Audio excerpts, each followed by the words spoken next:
Hi peoples, it's me Tristan, and in this video I will talk about artillery in the Muskets and Tomahawks game. Quick links to the different topics will be in the description box below.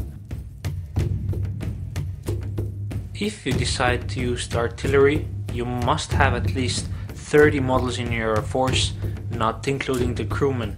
That means you'll probably see artillery in games of 300 points or more. As before, I'll use the British as the example. Unit type is artillery. That means that the artillery has its own activation card. There are two cards and both have one action. Thus, in any given turn, the artillery can only perform two actions. The morale class must be the same as another unit in your force. For example, you can only have militia artillery if you have at least one unit of militia in your force. The cannon crew must be between 3 and 8 members. The speed at which you move your artillery or reload depends on the number of crewmen. The movement for a crewman is 4 inches. A crewman hits on a 4+, aggression and defense are both 5 up. You can see that these are not the best melee fighters. The cost of the gun is included in the cost of the crew. The more crew you deploy, the more your gun costs. Adding any of the options below will add points to the cost of each crew member. These upgrade the morale level. You can also upgrade the artillery into heavy artillery, limbered. We'll talk about that later in this video. You can only move the cannon when the whole crew is within 2 inches. Artillery can be moved 1 inch per crew, up to a maximum of 5 inches. My unit consists of 4 crewmen, so I could move the cannon up to a mighty 4 inches. Keep in mind that the cannon cannot move through difficult or very difficult terrain.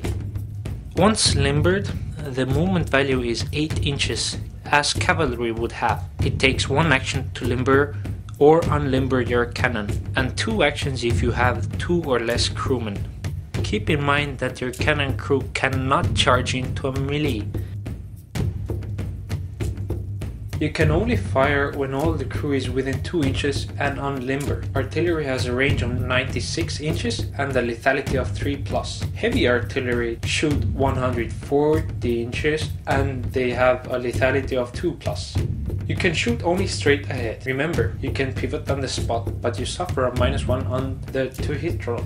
Also, artillery suffers from the usual to-hit penalties. If you miss, nothing happens. But if you hit, draw a straight line from the model hit of 6 inches long and 1 inch wide. Every model at least partially in that area suffers a hit. For heavy artillery, the area is 10 inches long. If your enemy is too close, you can choose to fire a canister shot. It's a 90-degree angle from the tip of the cannon and automatically hits every model in the angle and within 6 inches of the tip of the gun, always with a lethality of 3+, even for the heavy artillery. Regardless of whether you hit or miss with your cannon, you must place a reload marker on the artillery. Heavy artillery needs 2 markers. When your artillery unit is the target of enemy shooting, you get no cover from the gun or the limber. It takes 1 action to reload, unless you have less than 3 crew members left, in which case you need 2 actions to reload.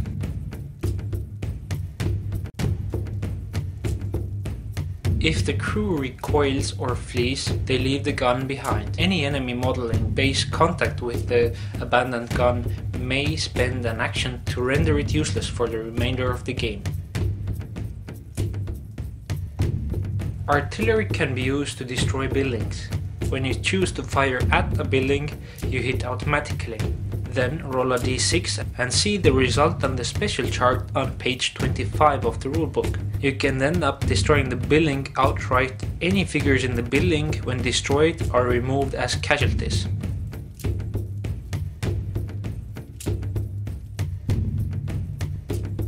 When using artillery, remember that besides the crewmen, your force must have at least 30 figures. Also, you want to deploy your gun in a place with a good view over the battlefield.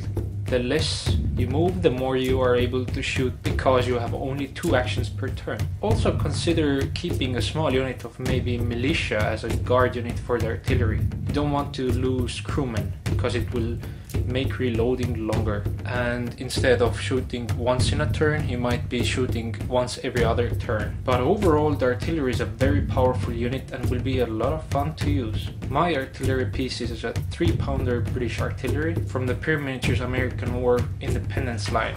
If you're gonna use heavy artillery, the book says that heavy artillery is considered 6-pounders and more. So anything under that is light artillery. Thank you for watching, keep it safe, and I'll talk to you in the next one.